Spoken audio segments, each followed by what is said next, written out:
এই বইটার প্রাইসটা একটু বলে দেন। সো এটা আমি বলবো বইয়ের দাম কত, $8। $8.20 সামথিং এরকম, বাংলা টাকা 1000 টাকা। রাইট।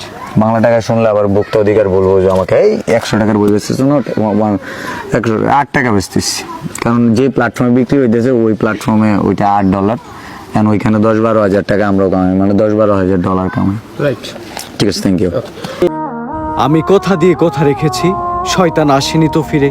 আমি শয়তান তাড়ানো গল্প লিখেছি আমার সারাটি জীবন ধরে। আমি অন্ধকারে মোমবাতি জ্বালিয়েছি, তবুও পাইনি ভূতের খোঁজ। আমি ভূতের অপেক্ষায় ছিলাম, ভূত নিজেই হয়েছিল নিখোঁজ।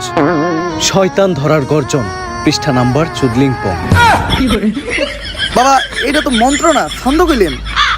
মার্কেটে আপাতত ছন্দই চলে। বাবা বই তো একটা আমারও লাগবো, দাম কত এটার? মাত্র 1000 টাকা। ইয়ে 1000 টাকা দিয়ে আর কিনুম?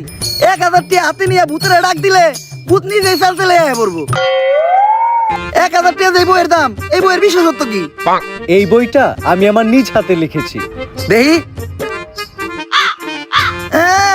হাতের লেখা এত খারাপ? দেহি এই বইয়ের প্রথম পৃষ্ঠায় কি লেখা? মানুষকে ভোদাই বানানোর 100টি উপায়। 1000 টাকা দিয়ে 120টার এই বইটি নেন আর ঠাস করে ভোদাই হয়ে যান। এখন সফল হইতে গেলে তো এই বইটা লাগবেই, তো এই বইটা আমি নিয়ে গেলাম। বইয়ের টাকাটা? ওইটা আমি হোয়াটসঅ্যাপে পাঠাই দিব। গুরু, আজকের থেকে আপনার লেখা এই বইটা পইরাই আমার শয়তান ধরার যাত্রা করলাম শুরু। শয়তান ধরার গর্জন, পৃষ্ঠা নাম্বার চুদলিংপং।